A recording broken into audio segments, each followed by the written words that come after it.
like that was just not a thing to go out and tell your business to other people. It was almost forbidden. Like you would get your ass beat for stuff like that. Of being stressed out and not even really knowing that I'm stressed because I was used to functioning in the stress.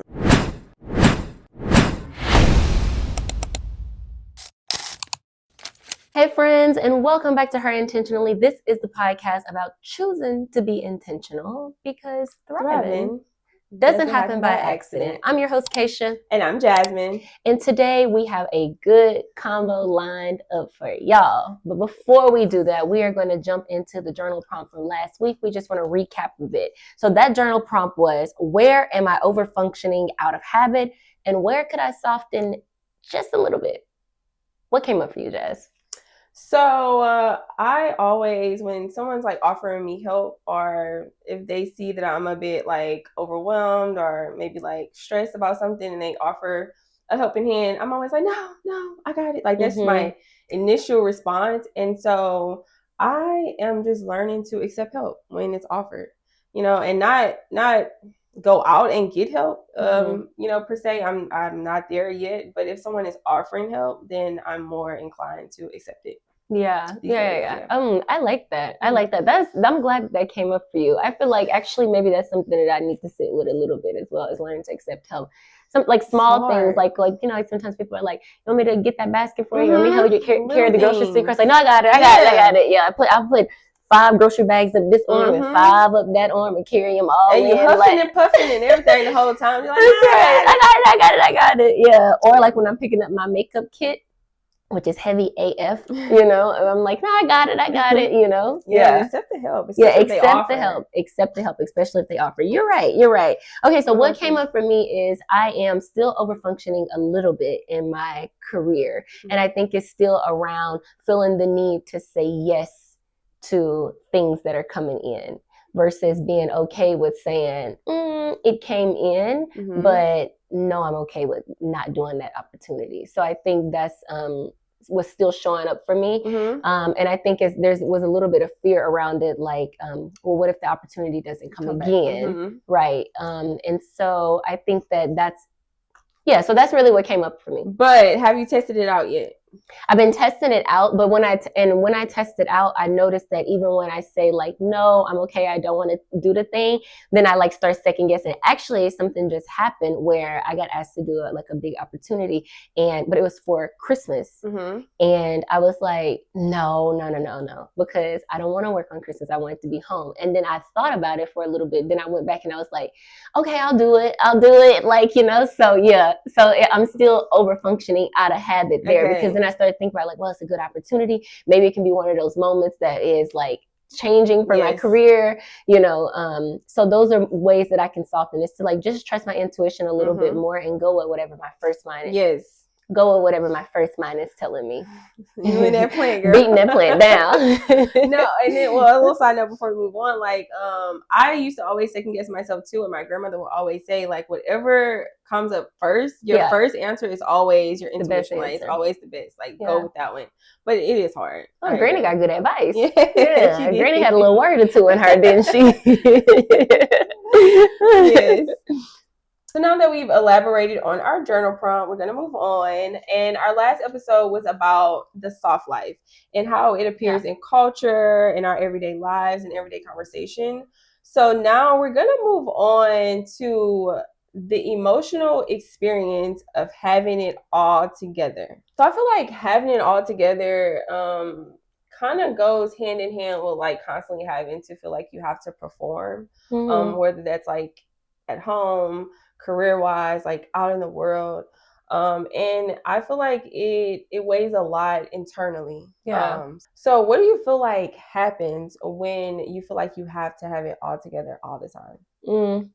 I feel like well, I'm thinking that I feel like it creates like some sort of physical ailments, or it can create some sort of physical ailments, because I think that emotions or disease is like emotions and stuff that's trapped inside of the body. So I feel like if you're constantly putting yourself under this stress or this scrutiny or pressure that's self-inflicted that's internal that you bring external, I feel like that can have some physical like drawbacks to it. I feel like, especially in the Black community, we have a higher risk for cardiovascular disease, hypertension, high blood pressure, all those different types of things, right? And I think that a lot of those things are caused by diet, but I also think that some of those things are caused by stress as well. Sure. And I think that sometimes you can be stressed and not even know that you're stressed. I've experienced that before, of being stressed out and not even really knowing that I'm stressed because I was used to functioning in the stress. You know what I mean? So it's like hard to pinpoint those things if that's like your normal pattern, right? Yeah. I also think that that in some ways it's like you're abandoning yourself emotionally. I know we touched on this a little bit last time, but it's like if you feel the pressure to have it all together, that means that you're less likely to ask for help when you actually need it. And you're less inclined to trust that someone is going to be able to meet your needs and that you can depend on other people. And I feel like that can make you more closed off as a person. It makes you more like private. You have a lot of private and silent battles that way. It's just like you're holding like the weight of the world on your shoulders, and you don't necessarily have to, especially if you have a community or people around you that are wanting to give that support to you. You know what I mean? So you're abandoning yourself because in a way it's like you're not being honest with yourself. You're saying that you're okay, and I guess like I get affirmations to some extent, but I also get like you need to be honest with yourself. Sure. Like if you're not okay, say you're not okay. And if you need help, say that you need help versus like abandoning your emotional needs, you know?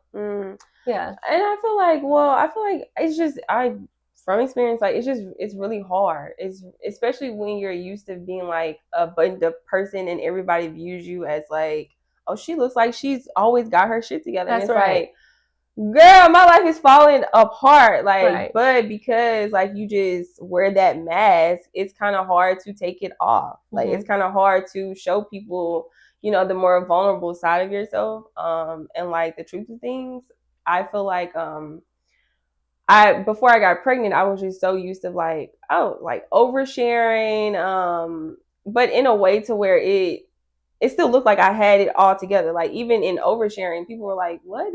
How are you even going through that?" Because it doesn't look like you're going through that. But then once I got pregnant or whatever, I kind of like just got tired of wearing the mask, and I just didn't want to do that anymore. But it did cause me to like pull back a lot, and it caused me to be a lot more private, a lot more like private, like close up, like in my own world. And so now I'm finding myself, it's difficult for me to get back out there and put myself back out there. Like now I'm in my career, you have to be like transparent to some point. Like you have to, especially if you want to build a community and where they find you relatable and things, you have to share like vulnerable elements of yourself and of your life. And I'm just having a really hard time with doing that because for like almost 2 years now, I've been private and I've been like in my own world, like, doing my own thing. So I feel like it's very necessary if you're a person that usually has it all together and wears that mask, but also like now I just find it difficult to put the mask on again, like, and to, I guess, be perceived. So it's about being perceived. Because you don't have to put the mask back on. I know. I know. It's really about being perceived, but I feel like it's a lot. It's a lot of pressure. Yeah, it's a lot of pressure. I feel like this reminds me of that saying, that quote where they say, check on your strong friend, because like the strong friend has a lot of things that like they're so used to being strong for other people, or they're so used to showing up for other people, but they don't necessarily like allow themselves to be dependent on other people. I've a lot of times been the strong friend in relationships, and I don't typically lean on other people outside of my, like, I guess, close, intimate circle. And I do mean it's a close, intimate circle. Really? Yeah. Like, I don't typically lean on other people for support. And some of that is because I'm used to being the person that you can come to. And I just feel like if I got all these things going on, then maybe you feel like you can't come to me for something. You know what I mean? Exactly. So that aspect of it. But then also there's just like, I have thank God, a lot of brothers and a lot of sisters, and I have my husband, things like that. So for the most part, and my mom. So for the most part, if I'm going through something, those are the people that I normally go to. So, but it don't typically make it outside of that circle because I done talked about it about 10 times already. Yeah, exactly. So there's no need for you to have no conversations like with anybody outside of there, besides my therapist or something like that. You know what I mean? Do you feel like there is often space though to like not have it all together? I feel like, yeah, there's space for you to not have it all together. Like, who told you anyway that you needed to have it all together, you know? And thinking about checking on the strong friend and thinking about like having to have it all together, I had someone in my life who they were going through like a financial struggle. And I didn't really know they were going through a financial struggle because they always appeared and wanted it to seem like they had everything together. And they waited until the last minute to say that like say they had some like a bill or something due by a certain date, and they waited until the last minute to finally say like, hey, I need help with this thing. And I was like, why you didn't say something earlier? And then it's like, well, I was trying to figure it out and I was trying to do this, and it's like there was no figuring it out. Like, no, you like I understand like there's a sense of shame or a sense of embarrassment for like not being able to be self-sufficient in all moments of your life. But it's like, it's kind of unrealistic to think that you are going to be self-sufficient at all times and at all moments. You're never going to need no one, never need to be dependent, you know? And so I had to say to the person, like, look, I love you. And I know that you will be there for me and ready to reciprocate and have me in all ways. I got you in all ways. Like, there's no reason for you to be feeling like you have to struggle and go through this by yourself. If you need something, don't wait till the last minute to say that you need something. Like, I'm here for you for whatever. And they were able to, when they finally did lean on their community, they were able to get access, or they were able to be helped from me and other people in the community as well. So sometimes it's like, you're afraid of the judgment that comes with that too. It's a lot, especially when you've been doing it yourself by yourself, and you feel like that's all you have. Like it is like it's very hard to, and you have to be honest with yourself first before even doing something like that. So that's very hard. Because I think also it puts you in such a vulnerable position, and I think that we have equated vulnerability to weakness. And so if we feel like we need to be vulnerable and have to be reliant, I feel like that a lot of times we think that like that makes us weak, or that makes us like, I don't know, something less than what we are. Or that person could have had an experience similar to that, maybe like earlier on or with different people in their life, and it wasn't received that way. Or people throw stuff up in your face. Talk about you behind your back. True. So maybe it was birthed from a bad experience previously. That's true too. Yeah. Yeah, that's true too. And that's unfortunate because especially with people who have a hard time like opening up in that way, or feel like they need to be the person that has it all together when they finally do go to somebody and then the person like throws it up in their face or go and talk about them or something like that. I could see why that would make someone shell up for sure and not want to do that. For sure. But nah, I don't roll like that. It's like you just have to discern between like who's your people, who's really your people, and who's not. So it's that kind of thing as well. 1000%. And I know that we touched on it a bit last time, but we were saying like, overfunctioning sometimes is a symptom of depression, or can be a symptom of like some of those other aspects of mental health, like a telltale sign that your mental health is on the decline. And sometimes we're just burned out, because functioning doesn't mean thriving, and overfunctioning can be that you're burning out, and you may not know that until your body forces you to pause.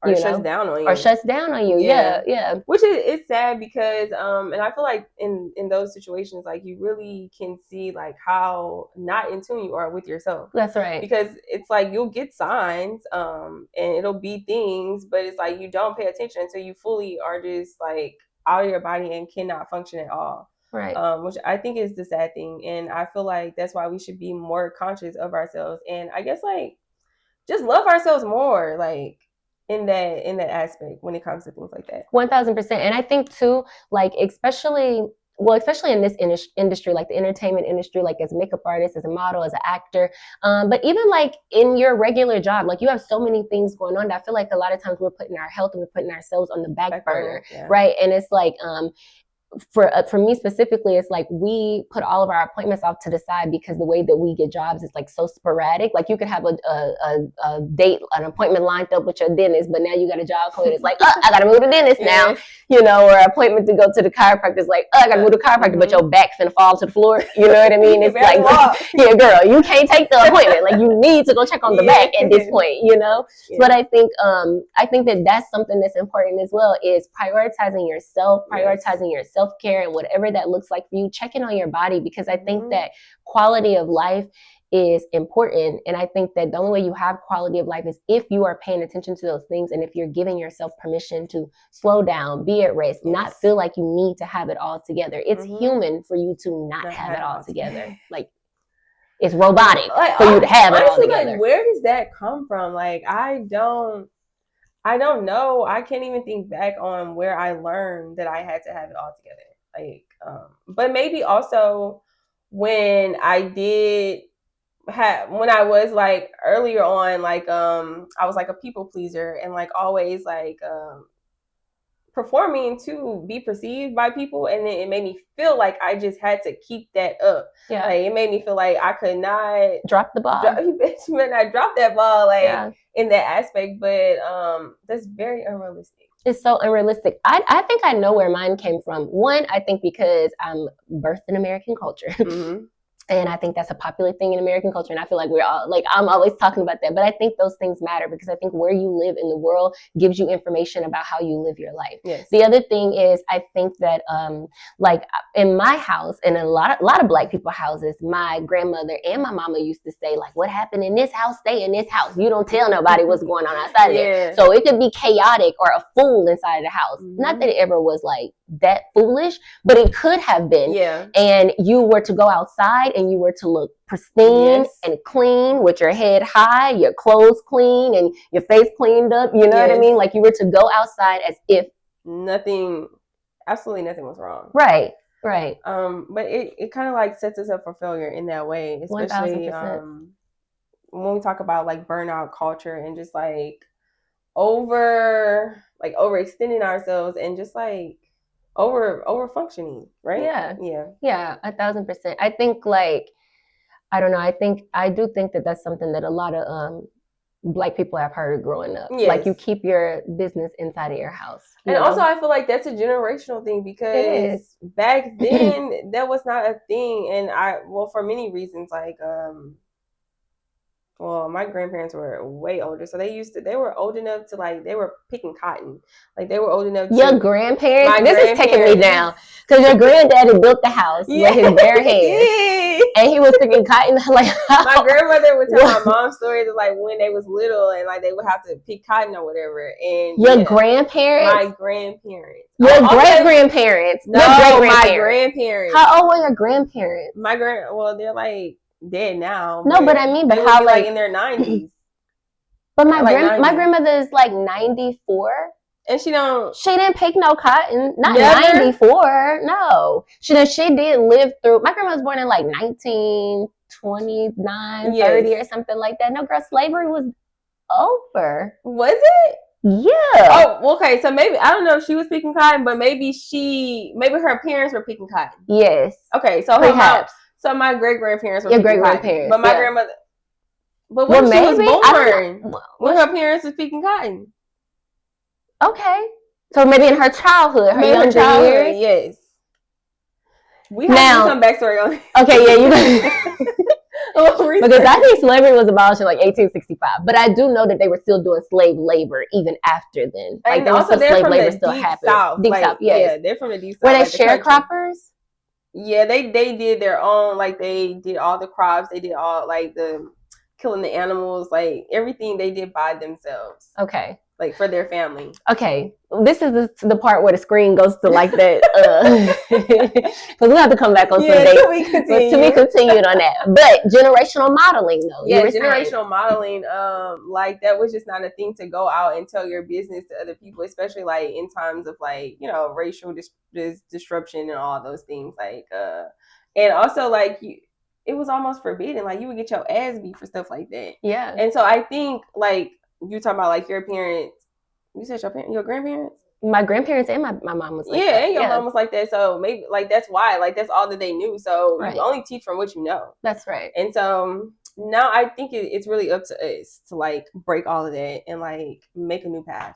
It's so funny because now we are a generation where we literally share, like, maybe not us personally, but our generation and the generations underneath us literally share everything. Hey, girl, I went to go get a coffee. Oh, I'm feeling so down. Oh, I'm feeling so happy. Like, we share everything online about like what we're feeling and what we're going through. You know what I mean? Which is like completely opposite. Swing, like complete swing of the pendulum, right? Exactly. Yeah. Even like I find like with my mom, it's like she's a bit older, but like on social media and stuff, like getting all into it, it's just like so weird to see her doing that because that's not how she grew up. Right. Like, so it must be completely like mind blowing for them to have to like unlearn some of the stuff that they learned like in their younger childhood and now adapt to the world as it is today. That's right. Yeah. Well, I know it's got to be like completely mind blowing for them because it was mind blowing for me. I didn't grow up with social media. Exactly. Like cell phones was just getting like, I mean, if you had a cell phone, like it was like, oh, you got a phone? You know what I mean? Like that wasn't even really a thing like that. My mama had a pager. A pager. I remember and a straight Nokia phone that had Snake on it. You know, with the green background, right? Yeah. So that Snake used to go hard. They need to bring Snake back. I used to like playing that on my mama phone for sure. Oh my god. So I feel like because we're always going, it can feel uncomfortable to actually slow down and to get yourself in the mindset of learning to slow down. Like, what is slowing down exactly? Like, you know, and so it's like it's constantly like unlearning things and relearning like new habits, which is very hard. So I think it can be difficult, but I think it takes consistency. I think with consistency, you can put like you can override an old pattern and put a new pattern into place. Yeah, a little bit of rewiring work, a little bit of identity work. Yeah, for sure. In there, just continuously doing it over time. Yeah. But like, what do you think are like some of the emotional reactions we face like when slowing down? I think that there is a lot of guilt and anxiety. Well, for me personally, sometimes I feel guilt for slowing down. And a little bit of anxiety because we live in this culture, there's hustle culture. We live in American society, which is all about productivity, and our worth is tied to what we're doing and what we're accomplishing. And so I think that if we are not doing it or accomplishing, we tend to feel like guilty, or we feel anxious that we're behind, we're falling behind some kind of way. I think also there's this need to assimilate to the expectations of the society around you, because I think it can be difficult to do something different. Yes, for sure. And I think that if everybody else is doing one thing one way, and I feel like whenever you branch off and you try to do something different from the status quo, I feel like there is a little bit of anxiety or nervousness that happens in that. So I feel like sometimes sometimes we don't even go full forth in our own path or in our new ideal or with slowing down or doing something that just looks different from what everyone else is doing, because we feel so like, I guess, outcasted. Yeah, you feel like so outcasted from what the rest of the world is doing, or the rest of the people around you are doing. So you will see, like, for instance, you might see people like step out on a limb and try something different, right? Like try a new content idea, new this, new that. I did it actually. And then, but everybody else is doing one thing. So even after you stepped out, it's like you put yourself out there, you're being like, you feel vulnerable. You feel vulnerable while you out there doing that new thing that other people are not doing. So it's like you put your toe in and you're like, okay, I'm gonna jump back. I'm gonna conform. I'm gonna conform and do what the expectation of me is, because that feels safer. That feels more familiar. That feels more comfortable for me to do. It's uncomfortable for me to do something that's different, one, but then also there's something that the people around me are not doing. It feels too uncomfortable, and I feel too like vulnerable in that space to do it. So I think that slowing down can feel unsafe because it's not a familiar pattern for some of us. I think that also is that it's easier for us to assimilate. And assimilation looks like productivity. It does. Yeah, it really does. And I feel like I beat myself up so bad. Like I can have a list of things to do, and then by the end of the day, I would have talked myself out of talk myself into resting, which I probably needed rest that day, but I feel so bad for resting. Like I feel so bad, and I'm like, girl, you could have all this time you didn't rest, you could have did X, Y, and Z. You could have literally did this whole list of things. And so I'm like beating myself down constantly, all in my head. So it's like half the battle is yourself. That's right. And the thoughts that's going on in your mind. Right. Yeah. That's why I think identity work is important when you're trying to change old habits or old patterns, because it's almost like you have to match up to that new identity that you see for yourself. Because if you're saying like, okay, I want to do this and I want to be this person, but you're still living out of that older identity, then you will still beat yourself up. Versus if you start working that the new identity is one that allows you to rest, is one that doesn't beat up on you when you are resting, and start like really walking in that and living in that, I think maybe you'll find yourself beating yourself up a little bit less. For sure. And I feel like I am more on that path now. Like I am so gracious with myself now, and it's like, girl, it's okay you didn't get that done. That's right. There's tomorrow. Like there's tomorrow, and there's probably the next day too. But I think there's a thin line between, I guess, like procrastinating and constantly putting stuff off, and then being graceful with yourself. So it's a very thin line. So I guess you still have to be like, I don't want to say like make sure you're being productive, but like just make sure you're staying on track, because it is easy to fall behind and like not be lazy. But I guess if you're constantly putting stuff off, then you might never get back to it. So, I mean, do it in a structured way. Like, I'm not saying put it off for days and days and then weeks and weeks, because then you ain't never going to get your shit done. Right. And but you know, like procrastination sometimes comes from like, well, I learned that people can procrastinate whenever they're depressed. Like, like you might be like, oh, I'm just a lazy person, but it's like maybe you have like some symptoms of depression as well. Or people are procrastinating when they're scared, like when you're scared of the work that comes with doing that thing after you're successful. Maybe the thing is going to be a success and you're scared of what success looks like, how you hold success, or maybe you're scared of what the fear would be like, or you're scared of what it's like if you fail. Maybe it's like there's a fear that's wrapped inside of the procrastination sometimes, I feel like. Oh yeah, for sure. And like procrastination, sometimes I feel like I get to be a perfectionist in some ways, where it's like, it's just not perfect yet, I just can't do it, and then I'm procrastinating on it forever because I just feel like it's just not ready yet. But it's well overrated. It's well overrated. That's that fear. And it's because you're about to do something different. Yes, for sure. You're about to do something different. You're about to put yourself out there in a different way. So your brain is trying to make you like that comfortable again. So it's like, wait, no, you gotta wait till it's perfect. Wait till it's perfect. And it's like, no, girl, it's ready. It's ready. Put it out. You're just scared. Yeah. And just do it scared. Just do it. Do it scared, y'all. Do it scared. My mentor told me that, and I thought that was like the single best piece of advice I ever heard. I'm like, wow, she's like Gandhi. Like, where did she get that from? Like, this is such a small thing, but she told me that, and I say it all the time. That do it scared. You gotta do it scared. But I feel like in order to get to that point, you just gotta be honest with yourself. Like, it starts there. Like, be honest about what it is that you want to do, why you could possibly not be doing it, and then proceed on from there. That's right. Because what I like to say too is like, time is going to pass you by anyway. It will. Like if you want to go back to school and get your degree and it's going to take you 4 years, and you're like, oh, I don't want to do it because the 4 years, I'm going to put it off. It's like, girl, the 4 years or the boy or they, the 4 years is going, the 4 years is going to pass you by anyway. And it's like, where do you want to be in 4 years? Exactly. You know? What do you want to be doing? You know? Because ain't nothing worse than being in the same place. That's a word. No, that's a big word. Yeah. Wow, she's like Gandhi. Wow. Okay, so today's episode is going to end with something that you can hold on to. So we're going to end with an affirmation. Now, you can say this in your car while you're driving. You can say this while you're brushing your teeth, putting on your lipstick. Well, maybe not while you're putting on your lipstick. But you can say it to yourself. You can write this down, however you would like to do it. And that affirmation is, I choose a pace that feels nourishing and supports my life. One more time. I choose a pace that feels nourishing and that supports my life. I'm definitely going to be living with that this week. That's good. Get into it. Get into it, y'all. Yeah.